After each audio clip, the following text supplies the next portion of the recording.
La campagne des européennes, nous sommes ce soir à 15 jours des résultats du scrutin. Nous vous proposerons une soirée spéciale avec Anne-Sophie Lapix, mais également Nathalie Saint-Cric et l'ensemble de la rédaction. Comme chaque week-end, une question en débat au cœur de l'Union. Elle concerne ce soir le Parlement, où siègent réellement les députés. À Strasbourg, mais aussi à Bruxelles. Un Parlement et 2 sites, héritage de la construction européenne, mais aussi source de coûts financiers qui alimentent le débat au sein des États membres. Valérie Lerouge, Christine Beausse et Frédéric Furnemont.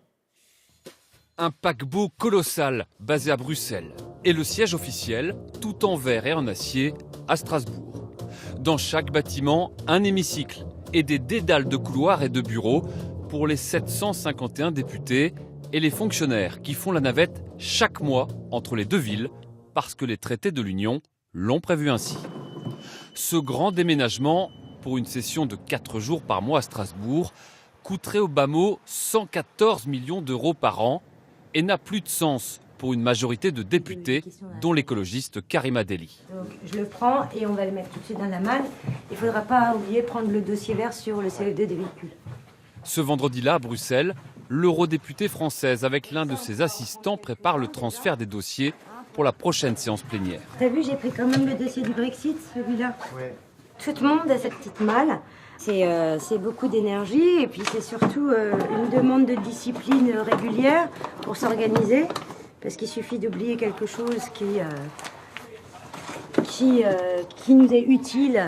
Et ben on ne va pas faire un aller-retour Strasbourg-Bruxelles, on n'a pas le temps. Et puis c'est beaucoup, écologiquement c'est pas tenable et économiquement non plus, quoi. C'est bon là ? Allez. 30 kilos maximum par élu. Au total, plus de 20 tonnes de dossiers et de papiers vont faire la transhumance dans une dizaine de camions.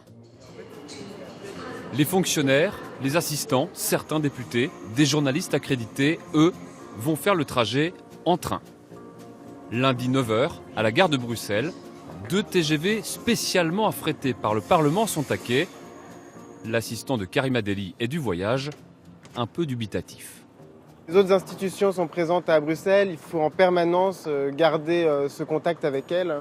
Nous éloigner à Strasbourg, je pense nécessairement nuit au travail parlementaire. 1100 voyageurs à bord des 2 rames, plus de 300 000 euros de billets dépensés à chaque session. Après 3 heures de train, un dernier transfert en bus réservé et la session parlementaire va pouvoir commencer à Strasbourg.